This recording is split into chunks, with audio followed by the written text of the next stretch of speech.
Video like जरूर कर लीजिए और ऐसे वीडियो लगातार फ्री में पाने के लिए चैनल को तुरंत सब्सक्राइब कर लीजिए और बेल आइकन को जरूर टैप कर लीजिए ताकि आगे भी सारे वीडियो आपको मिलते रहे। यूट्यूब में फॉलो करते हैं तो प्लीज ये वाला फ्री टेलीग्राम चैनल जरूर ज्वाइन कर लीजिएगा। सारे नोटिफिकेशन सारे अपडेट यहीं पे आते हैं, ध्यान रखिए। नमस्कार दोस्तों, एग्जाम प्रिपरेशन के यूट्यूब चैनल पर मैं प्रियंका एक बार फिर से आप सभी का बहुत बहुत स्वागत करती हूँ। और आज की क्लास में हम लोग जैसा कि नमस्कार दोस्तों, एग्जाम प्रिपरेशन के यूट्यूब चैनल पर मैं प्रियंका एक बार फिर से आप सभी का बहुत बहुत स्वागत करती हूँ। और आज की क्लास में हम लोग जो मॉक टेस्ट पिछला सॉल्व कर रहे हैं उसी को कंटिन्यू करेंगे। डेली रात को 9 बजे आरओ को टारगेट करते हुए हम लोग डेली जीएस के क्वेश्चन सॉल्व करते हैं। तो पूरी क्लास ध्यान से देखिए और इससे पहले भी जो क्लासेस हुई हैं वो प्लेलिस्ट में ऐड कर दी गई हैं, आप उनको भी रिवाइज करते रहिए। जो बच्चे न्यू हैं उनको बताना चाहूँगी ये क्लास डेली रात को 9 बजे आती है और इसके साथ में दोपहर 1 बजे जीएस की क्लास चल रही है। मॉडर्न इंडियन हिस्ट्री का रिवीजन भी चल रहा है और बाकी सब्जेक्ट भी साथ में कवर हो रहे हैं। तो आप दोनों क्लासेस देखते रहिए, इंपॉर्टेंट है आपके लिए। और जो भी बच्चे पेड ग्रुप ज्वाइन करना चाहते हैं ये सामने आपके नंबर दिए गए, इन पे आप कांटेक्ट कर सकते हैं। पेड ग्रुप आप ज्वाइन करके, जो कि आपका 27 जुलाई को एग्जाम है आरओ का, खासकर उसको टारगेट करते हुए मैं सीरीज चला रही हूँ। और जो बच्चे स्टडी मटेरियल को लेकर के अभी कंफ्यूज हैं तो वो ज्वाइन कर सकते हैं। आपको कंप्लीट स्टडी मटेरियल एक ही जगह मिल जाएगा, कोई अदर बुक कोई भी कंटेंट आपको ढूंढना नहीं पड़ेगा। जो डेली टारगेट मिलते हैं सिर्फ उन्हीं को फॉलो कीजिए। वीडियो रिकॉर्डेड क्लासेस मिलेंगी तो आपके सारे सब्जेक्ट कंप्लीट होंगे, साथ में आप प्रैक्टिस कर पाएंगे क्वेश्चंस की। तो क्वेश्चन आपको वैसे ही दिए जाएंगे जो आपके एग्जाम में पूछे जाते हैं। जैसे पैटर्न है एग्जाम का यूपीपी से, जैसे अब अभी पेपर हुआ था आरओ का हुआ था, या आयो का जैसा पैटर्न होता जा रहा उन्हीं पे आधारित आपको ज़्यादा से ज़्यादा प्रश्नों को हल करना है। फुल लेंथ मॉक टेस्ट है और सब्जेक्ट वाइज है, तो दोनों को ध्यान में रखते हुए तैयारी कराई जा रही है और आप उसके साथ अपनी तैयारी कंटिन्यू कर सकते हैं। तो कोर्स से रिलेटेड छोटी सी जानकारी है, ऐप डाउनलोड करके भी आप कोर्स को ज्वाइन कर पाएंगे। इसके अलावा जो बच्चे कोर्स नहीं ज्वाइन कर सकते हैं वो स्टडी फॉर सिविल सर्विसेज का जो मेन चैनल है उस पर भी प्लेलिस्ट अवेलेबल है, आप उस पर ज्वाइन कर सकते हैं। पीसीएस का भी साथ में चल रहा है कोर्स और जो अदर स्टेट पीसीएस हैं वो भी तैयारी कर सकते हैं। तो चलिए बिना देर के आज की क्लास स्टार्ट करते हैं। कुछ क्वेश्चंस ऑलरेडी हो चुके हैं, आगे आज देखते हैं। अगला प्रश्न है, पहला स्टेटमेंट, यदि किसी स्थान का अधिकतम तापमान मैदानी इलाकों में से कम 40 डिग्री सेल्सियस या उससे अधिक और पहाड़ी क्षेत्रों में कम 30 डिग्री सेल्सियस या उससे अधिक तक पहुंच जाता है तो इसे हीट वेव की स्थिति मानते हैं। सेकंड है, पौधे अपनी जड़ के केसों के माध्यम से मिट्टी से नाइट्रोजन को नाइट्रेट फिर नाइट्राइट के रूप में अवशोषित करते हैं, नाइट्रेट या नाइट्राइट। थर्ड है, आम, ढाक, जामुन, सिरिस, खैर के पेड़ उष्ण कटिबंधीय अर्थात ट्रॉपिकल फॉरेस्ट में पाए जाते हैं। देखिए राइट आंसर क्या होगा, ऑप्शन ए, पहला दूसरा करेक्ट है।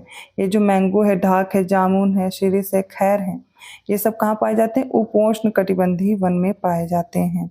तो इन्हें बोलते हैं हम लोग, क्या बोलेंगे, उपोष्ण कटिबंधीय को इन्हें सब ट्रॉपिकल फॉरेस्ट बोलते हैं, इसलिए ऑप्शन ए करेक्ट हो। अगला प्रश्न है, पहला स्टेटमेंट देखिए सही बताना है। अंटार्कटिक में अवस्थित भारत का पहला जो अनुसंधान केंद्र है वो दक्षिण गंगोत्री है। इंपॉर्टेंट है ये क्वेश्चन, ध्यान दीजिएगा। और जो दूसरा अनुसंधान केंद्र मैत्री है, तीसरा भारती है। ठीक है, बताइए कौन से करेक्ट है। तो इंडिया का आर्कटिक में फर्स्ट रिसर्च सेंटर था दक्षिण गंगोत्री, 1983 में स्टैब्लिश किया गया। दूसरा रिसर्च सेंटर था मैत्री 1989 में। तीसरा था भारती जो कि 2012 में इस्टेब्लिश किया गया। राइट आंसर ऑप्शन सी, तीनों करेक्ट हैं। अगला प्रश्न देखिए, सही विकल्प चुनना है। पहला है, तांगुप दर्रा भारत को भूटान से जोड़ने वाला एक पहाड़ी दर्रा है जो भूटान के रखाइन राज्य में है। सेकंड है, चिल्का झील भारत में सबसे बड़ी फ्रेश वाटर लेक है जो उड़ीसा राज्य के महानदी डेल्टा के दक्षिण में है। नेक्स्ट है, वृहद हिमालय तथा निम्न हिमालय के बीच लंबवत घाटी को दून बोलते हैं। और जल की उपलब्धता के आधार पर उष्ण कटिबंधीय पर्णपाती वनों को नम और शुष्क पर्णपाती वनों में विभाजित किया जाता है। तो तांगुप दर्रा किसे जोड़ता है, भारत को म्यांमार से, म्यांमार के रखाइन में है।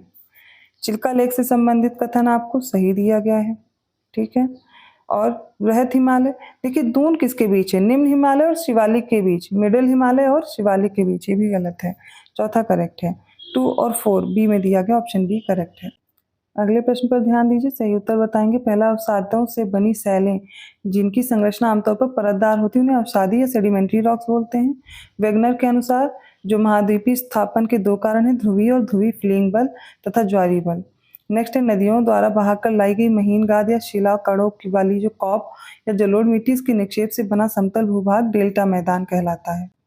इसका सही उत्तर है ऑप्शन डी। पहला और दूसरा तो करेक्ट है, तीसरा गलत है, क्योंकि नदियों द्वारा बहाकर लाई गई महीन गाद या सिला कड़ों वाली जो कॉप या जलोढ़ मिट्टी होती है, इसे हम क्या बोलते हैं, समतल भूभाग का जलोढ़ मैदान कहते हैं, ठीक है, ना कि इसे हम क्या बोलेंगे, डेल्टा मैदान। ये एलुवियल प्लेन्स होते हैं। अगला प्रश्न देखिए, लिस्ट 1 को लिस्ट 2 से मैच करेंगे। कुछ वाटरफॉल दिए गए हैं और उनके स्टेट, ठीक है। तो नो कलिकाई जलप्रपात, बरेही पानी, कुंचिकल और चचाई। नो कलिकाई कहाँ है, तो ये हो जाएगा मेघालय में, बरेही पानी उड़ीसा में है, ठीक है, और कुंचिकल कर्नाटक में, चचाई एमपी में है। याद रहेगा, नो कलिकाई पूर्वी खासी हिल्स में है, और जो बरेही पानी है मयूरभंज उड़ीसा में है, कुंचिकल याद कर लीजिए शिमोगा कर्नाटक में, चचाई रीवा एमपी में है। राइट आंसर ऑप्शन बी होगा, 1 2 4 3।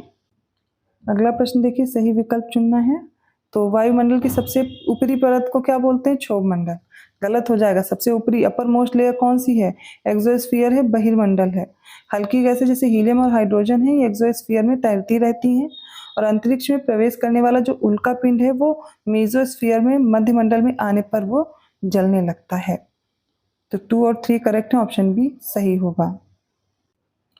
अगले प्रश्न में गलत विकल्प देखेंगे कौन सा है। Option A, Ganga Sindhu delta में सुंदरी नामक वृक्ष पाए जाते हैं जिनसे टिकाऊ मजबूत लकड़ी प्राप्त होती है। बी है, गंगा और ब्रह्मपुत्र नदियों की संयुक्त जलधारा को मेघना के नाम से जाना जाता है।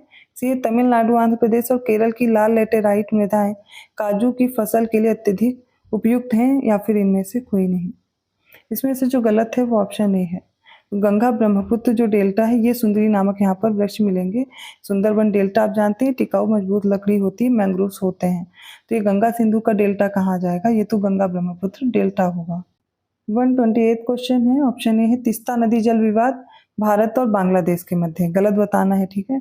बी है, अंडमान और निकोबार की जो राजधानी पोर्ट ब्लेयर प्रसिद्ध सेलुलर जेल जो दक्षिण अंडमान द्वीप है उस पर स्थित है, और संकोच नदी सिक्किम तथा पश्चिम बंगाल की सीमा बनाती है, और बुक्सा जनजाति राजपूत वंश से है।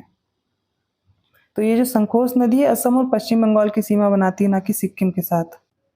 अगला प्रश्न देखिए, सही विकल्प चुनना है। ऑप्शन ए है, धान की एक किस्म है गोल्डन राइस, इसमें विटामिन ए सर्वाधिक मात्रा में होता है। सेकंड है, 1997 में विकसित हुई PHV 71 चावल की एक हाइब्रिड वेराइटी है। नेक्स्ट है, संयुक्त राष्ट्र संघ ने 2004 को अंतर्राष्ट्रीय चावल वर्ष के रूप में मनाया था। और फोर्थ है, DRR 45, ये उच्च विटामिन ए अनाज सामग्री के साथ पहली फोर्टिफाइड बायोफोर्टिफाइड चावल की एक उच्च उपज वाली किस्म है। यहाँ पर देखिए फोर्थ स्टेटमेंट इनकरेक्ट है, बाकी सही है, ऑप्शन बी सही होगा। क्यों, क्योंकि ये जो DRR 45 है ये इसमें हाई रेशियो में जिंक मिलता है, तो उच्च जिंक के साथ पहली बायोफोर्टिफाइड चावल की उपज देने वाली किस्म है। अगला प्रश्न सही विकल्प बताना है। तो यूपी का सबसे उत्तरी जिला शामली दिया गया है और हिमाचल प्रदेश के साथ सीमा साझा करता है। सबसे उत्तरी कौन सा है, सहारनपुर होगा। सबसे दक्षिणी सहारनपुर है जो छत्तीसगढ़ राज्य के साथ सीमा साझा करता है, छत्तीसगढ़ के साथ सोनभद्र बनाता है और जो कि सबसे दक्षिणी जिला है। फिर यूपी का जो सबसे पूर्वी जिला है वो बलिया है और बिहार के साथ सीमा साझा करता है, सही उत्तर मिल गया। और यूपी का जो पश्चिमी जिला है वो शामली है, ना कि सोनभद्र है, हरियाणा के साथ सीमा साझा करता है। अगले प्रश्न में सही विकल्प बताइए। पहला, सिंधु नदी को तिब्बत में सिंगी खम्बन या शेरमुख कहा जाता है, सही है। दूसरा कथन है, महानदी गंगा नदी की सबसे पश्चिमी और सबसे लंबी सहायक नदी है। तो महानदी आपने पेनिनसुलर रिवर्स में पढ़ा है, प्रायद्वीपीय नदियों में गंगा की सहायक नदी नहीं है। यमुना गंगा की सबसे लंबी सहायक नदी है जो कि सबसे पश्चिमी नदी है, गलत हो गया। ब्रह्मपुत्र नदी तिब्बत में 4555 मीटर की ऊंचाई पर मानसरोवर के निकट राक्षस ताल से निकलती है, जहां पर इसे लांगचन खम्बम के नाम से जानते हैं। ये लांगचन खम्बम कौन सी है, ये सतलज नदी है, ना कि ब्रह्मपुत्र नदी। सही उत्तर यहाँ पर केवल एक है, ऑप्शन यहाँ पर ए करेक्ट है। कुछ डैम्स दिए गए हैं और उन प्रोजेक्ट को उनकी रिवर्स से मैच करना है, लिस्ट 1 को लिस्ट 2 से। तिलैया बांध, तुलबुल, रानी लक्ष्मीबाई, संजय सरोवर किस नदी पर है, झेलम, बेतवा, बराकर और वेनगंगा। मैच करते हैं, ठीक है, एक करके देखते जाइए। तो सबसे पहले तिलैया बांध कहाँ पर है, बराकर नदी पर है, ठीक है, झारखंड में। तुलबुल जम्मू कश्मीर में, झेलम नदी पर। रानी लक्ष्मीबाई बेतवा नदी पर है, ठीक है, बेतवा नदी यूपी। और MP में है संजय सरोवर बांध वेनगंगा नदी पर। सही उत्तर A का 3, B का 1, C का 2 और D का 4 है। 133rd क्वेश्चन है, करेक्ट ऑप्शन चूज करिए। पहला कोको स्टेट तो उत्तरी अंडमान द्वीप में अवस्थित है, जो अंडमान को म्यांमार के कोको द्वीप से अलग करता है। सही कथन है। अब सेंसस के अकॉर्डिंग बताना है कि अरुणाचल प्रदेश, नागालैंड, अंडमान और निकोबार द्वीप समूह, पुदुचेरी की कोई अनुसूचित जनजाति, पुदुचेरी में कोई अनुसूचित जाति अर्थात शेड्यूल कास्ट नहीं है। ठीक है, तो ये देखिए स्टेटमेंट हमें गलत दिया गया है। तो यहाँ पर अरुणाचल प्रदेश है, नागालैंड है, अंडमान निकोबार द्वीप समूह है और लक्षद्वीप होगा, ना कि पुदुचेरी जहाँ पर एससीज नहीं है। ठीक है, जौनसारी जनजाति को स्थानीय रूप से बनरैत के नाम से भी जानते हैं। क्या ये सही है? तो राजी जनजाति को बनरैत बोलते हैं, ना कि जौनसारी को। 6 डिग्री चैनल दिया गया है ग्रेट निकोबार को, तो ये जो ग्रेट निकोबार द्वीप है इसको सुमात्रा द्वीप से अलग करता है। तो देखिए ये सही हो जाएगा, 1 और 4 करेक्ट, ऑप्शन बी सही होगा।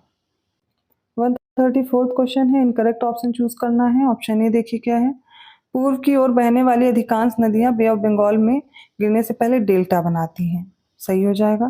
पापागायो एक प्रकार की ठंडी स्थानीय पवन है जो मैक्सिको के तट पर बहती है, बिल्कुल करेक्ट। और उत्तर पश्चिमी हिमालय, कश्मीर हिमालय करेवा के लिए फेमस है, जहाँ पर केसर की एक स्थानीय किस्म जाफरान की खेती करते हैं। फिर दिया गया है जो प्रसिद्ध कश्मीर घाटी और वुलर झील है, ये वृहद हिमालय और पीर पंजाल के बीच है। तो ये गलत हो जाएगा। तो यहाँ पर क्या होगा, तो वृहद हिमालय और पीर पंजाल के बीच एक विश्व प्रसिद्ध कश्मीर घाटी और डल लेक है। ऑप्शन डी सही उत्तर होगा। 135th क्वेश्चन है, पहला ऑप्शन है प्रशांत महासागर में स्थित टोंगा द्वीप और हिंद महासागर में स्थित मॉरिशस द्वीप एक ही अक्षांश 20 डिग्री साउथ पर स्थित है। म्यांमार को स्पर्श करने वाले राज्यों में से मणिपुर म्यांमार के साथ सबसे छोटी सीमा साझा करता है और लूनी नदी राजस्थान के बांगर क्षेत्र और थार मरुस्थल से होते हुए गुजरात के कच्छ के रण में मिल जाती है। ऑप्शन डी इनमें से कोई भी गलत नहीं है। तो यहाँ पर गलत तो दिया गया है कि स्टेटमेंट कौन सा हो जाएगा, ये म्यांमार को स्पर्श करने वाला। क्यों गलत होगा, तो म्यांमार के साथ जो इंडिया है वो 1643 किलोमीटर लंबी सीमा साझा करता है, जिसमें सबसे ज़्यादा अरुणाचल प्रदेश, नागालैंड, मणिपुर और सबसे कम मिजोरम करता है, इसलिए ये गलत हो गया। अगला प्रश्न देखिए, देश की पहली नदी झील लिंकेज परियोजना वर्ष 2005 में एमपी के बुंदेलखंड क्षेत्र के केन बेतवा नदी लिंक के रूप में शुरू की गई थी। सेकंड है पंचेश्वर बहुउद्देशीय परियोजना भारत और भूटान की एक संयुक्त परियोजना है। तो ये जो पंचेश्वर है ये भारत और नेपाल की है, भूटान की नहीं है। ऑप्शन ए करेक्ट है। अगला प्रश्न देखिए, सही उत्तर बताना है। पहला स्टेटमेंट है देश में मैग्नीज अयस्क का सबसे बड़ा भंडार उड़ीसा में है, जबकि सबसे बड़ा मैग्नीज उत्पादक राज्य एमपी है। और तांबे के प्रोडक्शन में लगभग 21% उत्पादन झारखंड में होता है और राज्य का सिंहभूम जिला तांबा का प्रमुख उत्पादक है। एमपी के मलाज खंड की बालाघाट खदानें देश के कुल तांबा उत्पादन का लगभग 46% प्रोड्यूस करती हैं। इसका राइट आंसर ऑप्शन सी, तीनों स्टेटमेंट करेक्ट है। अगले प्रश्न में गलत विकल्प चुनना है। ऑप्शन ए कोपेन के जलवायु वर्गीकरण के अनुसार टुंड्रा जलवायु के लिए कोड यूज करते हैं ईटी का उपयोग, और आंध्र प्रदेश की जो विधायी राजधानी है वो अमरावती है। सी केंद्र शासित प्रदेश पुदुचेरी का कराईकल जिला केरल राज्य से घिरा है, और ऑप्शन डी है इनमें से कोई नहीं। तो पुदुचेरी का जो माहे जिला है वो केरल राज्य से घिरा है, ना कि कराईकल। कराईकल पुदुचेरी का जो कराईकल है और पुदुचेरी ये दोनों जिले तमिलनाडु राज्य से घिरे हैं, और जो यनम है वो आंध्र प्रदेश राज्य से। आज के सेट के जीएस के लास्ट के 2 क्वेश्चन बचे हुए हैं, इनको हम लोग सॉल्व करेंगे। तो निम्नलिखित पहाड़ियों में उन पहाड़ियों का चयन करें जहां गोंड जनजाति मुख्य रूप से निवास करती है। सेवराय पहाड़ियां, अनामलाई, जवादी और गढ़जात की पहाड़ियां। तो यहाँ पर राइट आंसर क्या हो जाएगा, ऑप्शन डी, गढ़जात की पहाड़ियों पर गोंड जनजाति निवास करती है। ठीक है, राइट आंसर क्या हो जाएगा, गढ़जात। उड़ीसा राज्य में स्थित है गढ़जात की पहाड़ियाँ। शिवराय पहाड़ियाँ तमिलनाडु के सलेम कस्बे के पास फैली हुई हैं, और ये केरल तमिलनाडु की जो राज्य की सीमा अनामलाई पहाड़ियाँ उनके पास स्थित है। ठीक है, तो यहाँ पर देखेंगे जो जवादी हिल्स हैं ये तमिलनाडु राज्य के उत्तरी अर्काड जिले में स्थित है। नेक्स्ट आपको दी गई अनामलाई, मैंने बता दिया केरल और तमिलनाडु राज्य की सीमा पर। शिवराय कहाँ पर है, तमिलनाडु के सलेम कस्बे के पास। ठीक है, 140वां प्रश्न है सही विकल्प चुनना है। तो इंटीग्रल कोच फैक्ट्री कहाँ है, वाराणसी में दी गई है। और फिर है चितरंजन लोकोमोटिव वर्क्स, ये कहाँ है, बर्धमान में। Bharat earth movers limited Chennai, diesel locomotive works Bengaluru. तो ये करेक्ट है, वो है option B, Chittaranjan locomotive works Vardhaman में है, Vardhaman West Bengal. Integral coach factory कहाँ है, पेरम्बूर चेन्नई तमिलनाडु में।